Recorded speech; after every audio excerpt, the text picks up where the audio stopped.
Good evening there, ladies and gents. And I've got something a bit different for you tonight on my show. Tonight I'm going to do my first, but hopefully not my last, book review. The book is entitled The Rosie Project. It's a novel by an Australian author called Graham Simmerson. It's a romantic comedy which I could very much foresee turning into a movie production. But this one has a bit of a twist. It concerns a tenured professor at a prestigious Melbourne University who is a brilliant geneticist, and he's a man who happens to have Asperger's syndrome, which I also have.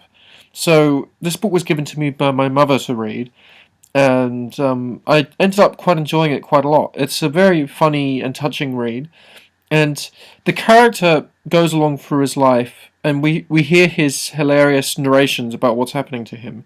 It's all told through his first person perspective, and he's the only character that doesn't seem to realize that he has Asperger's. Everyone else around him seems to notice, except for him. At the beginning of the book, he gives a lecture about the syndrome to a bunch of people, and all through the book we hear him talk about these children that deal with similar problems to him, and they seem to be wired somewhat differently. And yet, in all of his intelligence and smart nature, you never once hear him think that, hang on, perhaps I could have that as well. The story concerns his efforts to find the perfect mate. He designs a questionnaire which is designed to eliminate unwanted suspects and find his perfect candidate for a wife position. And so he doesn't want a smoker, he doesn't want a barmaid, he doesn't want somebody that drinks too much, and so on. He devises all these schemes, and when he meets Rosie, the female protagonist, and the co-lead character, he instantly dismisses her as an unworthy candidate. Like, he doesn't think she's a suitable partner.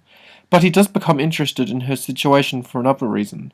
She's on her own quest to find someone. She wants to find her biological father. So, thus is created the Father Project. So he helps her try and eliminate potential candidates to be her biological father. And I could very much see this becoming a movie.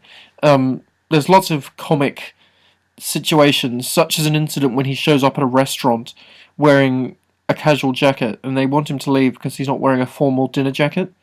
And he says, but taking it literally, of course, as we often do, his reaction is one of, but I'm wearing a jacket. It's a perfectly good jacket. It's a formal jacket. I paid a lot of money for it. What is wrong with it? The dictionary defines a jacket as an outer garment worn by a person, does it not? It's a really amusing exchange afterwards in the book known as the jacket incident. Simmerson appears to have done his research. The character is a pretty good portrayal of Asperger's, although not without its pandering to some myths about the syndrome. The character seems to not understand love and human emotions, which is a fallacy, really. People with the syndrome fall in love just like anybody else does.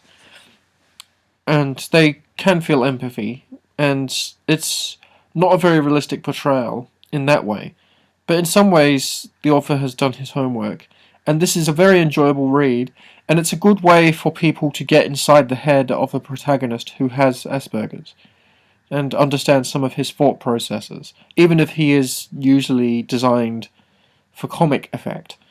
Some have compared him to Sheldon Cooper from The Big Bang Theory in reviews of this book, and Sheldon is one of the more visible people who has the syndrome in the popular media, so it's understandable they'd compare him to that character, if you're unfamiliar with it and want to make a comparison. He's one of the best known examples. The book takes the characters on a trip across America to try and find her father, and they end up going on holiday to New York City. And despite all of his better logic, he finds himself falling in love with this woman.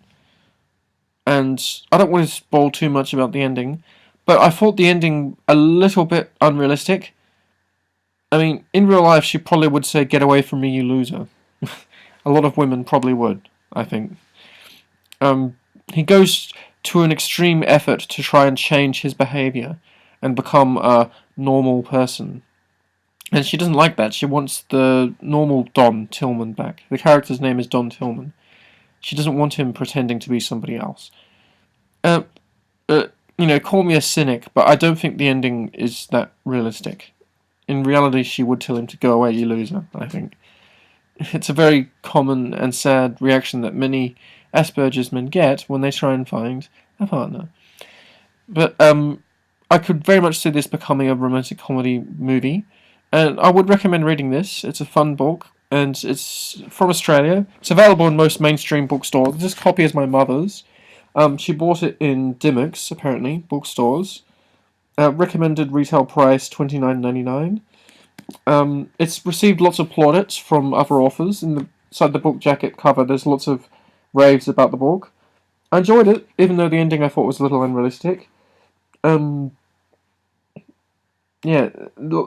raves from the Washington Post, the Times.